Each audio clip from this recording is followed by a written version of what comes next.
What's up, everyone? Happy holidays and welcome to the Fantasy Flex podcast from the Action Network and Fantasy Labs. I'm your host, Chris Raybon, and we're here to break down Christmas Day. It brings DFS players a couple of games on this Christmas Wednesday. We have the Kansas City Chiefs and the Steelers and the Ravens taking on the Texans. So we're going to break down these two island games. As always, I'm joined by one of the most accurate rankers in the game, Sean Kerner, killing it this year. Great week last week with all the touchdown guys that ended up scoring a touchdown that you called out on the DFS pod. Happy holidays, Sean. Yeah, happy holidays. And what another just incredible week on our DFS pod where we just gave out a bunch of touchdown winners. Those are great for DFS too. Let's face it. So hopefully we can add a few more for the Christmas slate. Yeah, we had just to run down some of the names: Dalton Schultz, Tajay Spears had a couple, David Moore, Tyler Higbee, Jerome Ford, Yosavash, Deebo Samuel, McMillan, just a ton of them. Yeah. I think McMillan Samuel was our favorite one too, right? Yep. That was our official parlay. And like a lot of these guys you rattled off, they're not like obvious even money kind of guys. A lot of these guys are like 4-1 or better. So we're hitting some nice long shots here. Yeah, and we'll keep it going.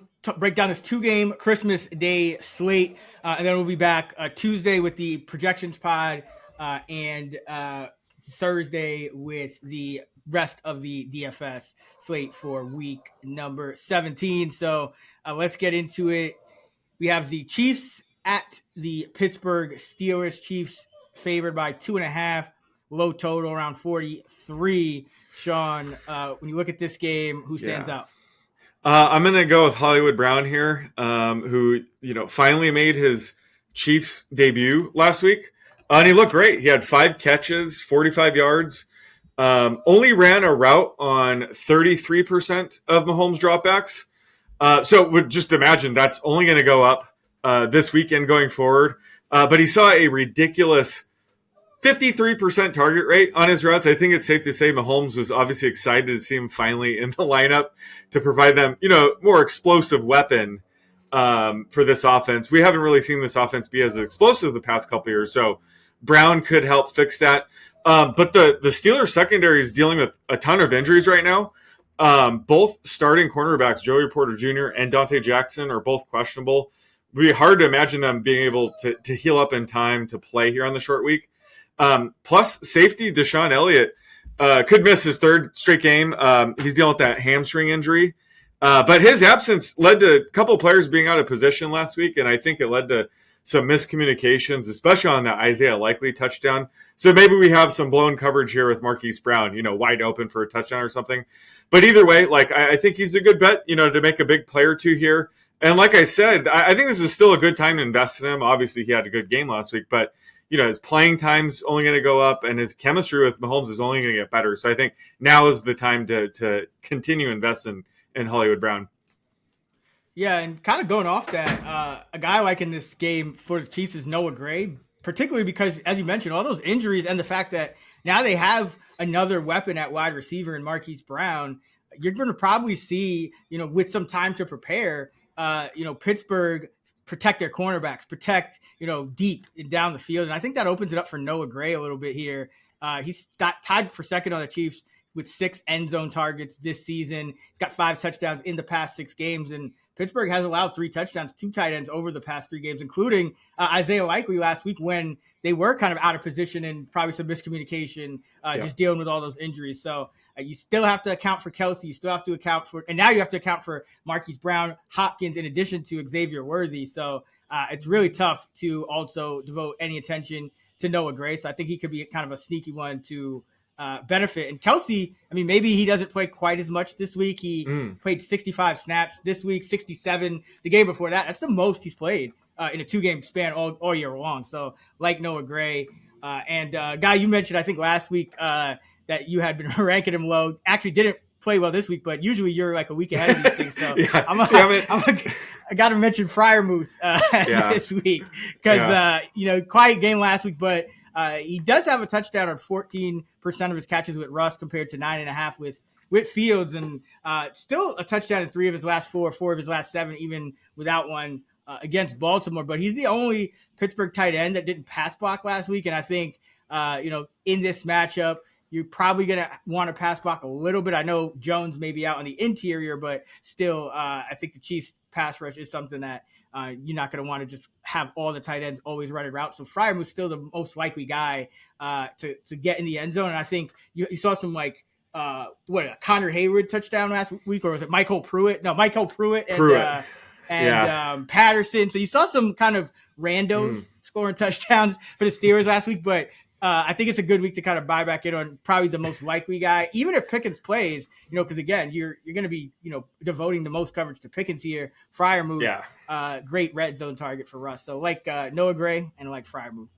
Hey, Patterson was a random guy we were showing value in our prop tool at 15-1 touchdown odds. So I bet Patterson actually. I was talking to my guy Gilles Gallant, and we do the 5 picks in 5 minutes. And after we get off, I was asking he does a touchdown show, great show we do every week. Tune into that right after Convince Me, but. I was like, what touchdown guys are you on? And we were kind of going back and forth. I was like, in the Pittsburgh game, you got to check out for Patterson because Najee's been kind of shaky. So I think it's what do you think is going to happen with Najee in this game? Is he going to rebound and workload, or is he going to continue to kind of go the other direction? I think he'll rebound. I was on his under 13.5 rush attempt, so I was excited to see Jaylen Warren already out there on the second drive of the game. I think he was partly kind of in the doghouse because of the fumble the week before, but I think they do want to lean on him this time of year. So I think it bounces back. But again, I think that the offense just looked more dynamic with Warren in there. So the fact that they're just not waiting to get behind to use Warren and just kind of using him out of the gate is a big concern for Najee. And this just isn't a great matchup for him, right? So maybe not this week, but maybe next week. I don't even know who they play next week. But this still sets up better for a Warren game, I think. And I was on Gray last week. Of course, he had his down game. I think he bounces back here. Then. Yeah, I'm but good. I think his routes run rate dipped. But I think it was due to just when he caught his 10-yard ball, he just got the shit kicked out of him. He had to leave the game for a bit. Yeah. So I think that I need to go back and look. I think he missed a handful of plays. Just he got the wind knocked out of him. He looked kind of confused.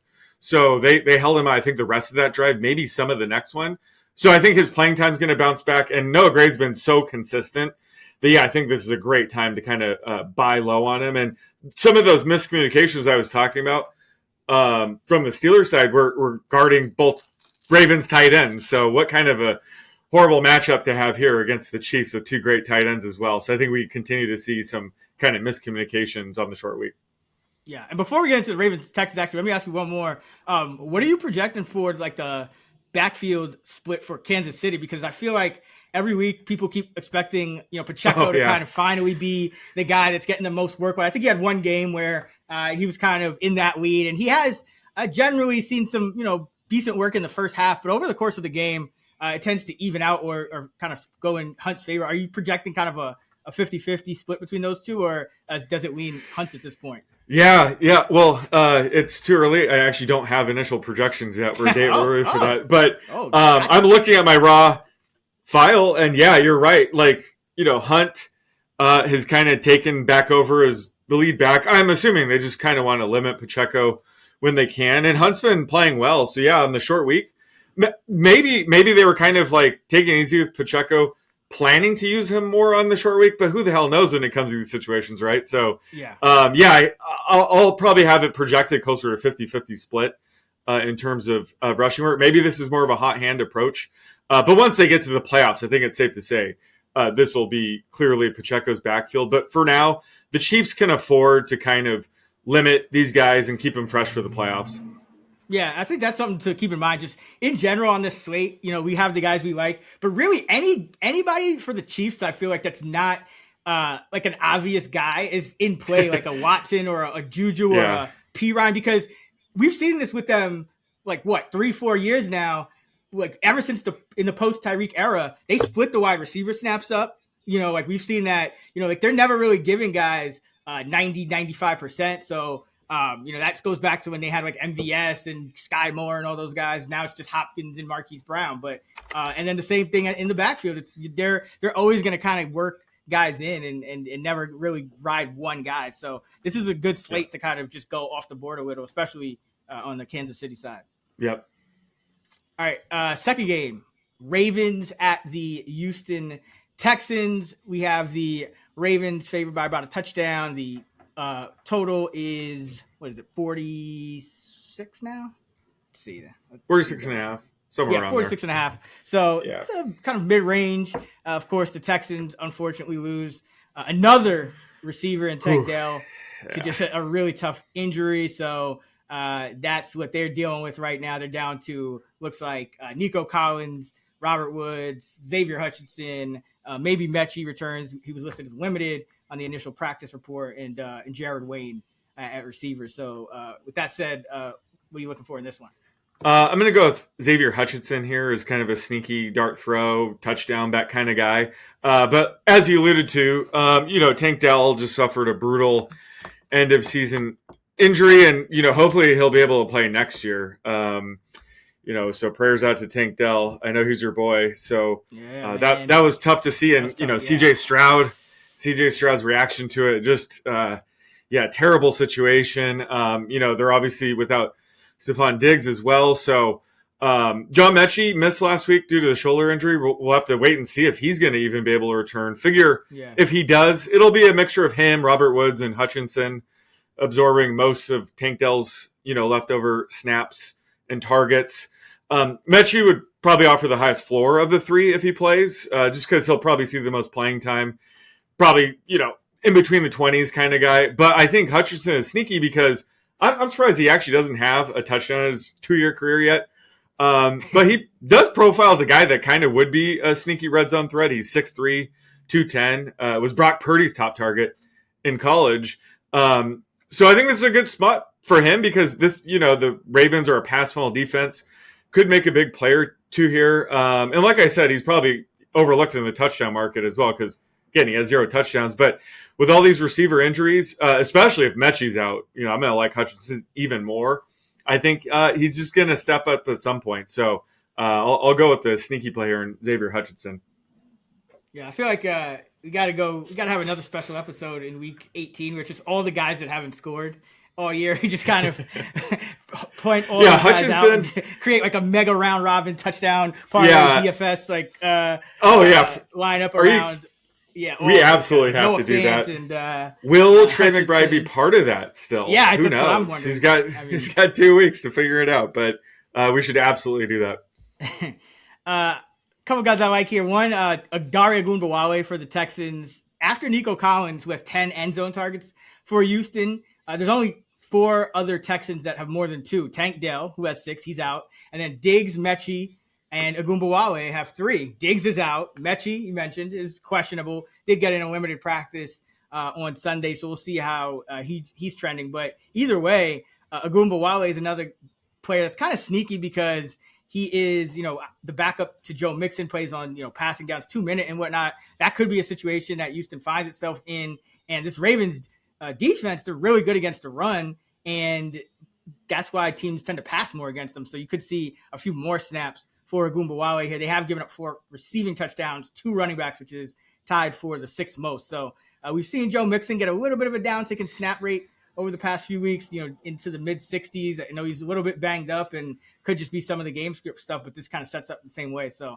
like Ogunbowale for Houston. And another guy I'll mention is Keaton Mitchell. If Justice Hill is out, Keaton Mitchell should finally be active again after, a bunch of healthy scratches. And Hill probably is tracking toward missing with that concussion. So if Hill is out, I think Mitchell is interesting. And if Hill is in, I think Rasheen Ali, the 3rd string back, is interesting just in case you get into kind of a blowout situation or whatnot, because, this is 3 games in 11 days. And so you could see some more of that number 3 running back. Henry's coming off 26 touches. That was tied for his 2nd most all season long. So with the playoffs coming up, you could always see Baltimore try to keep its backfield healthy, especially with Hill now. If he's out, that maybe, who knows if that's even a 1-week protocol. So would like Keaton Mitchell, especially if Justice Hill's out.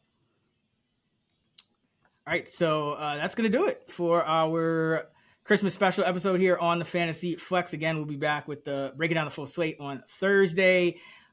Be sure to check out fantasylabs.com for all of our fantasy football content. You can use promo code FLEX40 for $40 off. Sean is on X at @_oddsmaker.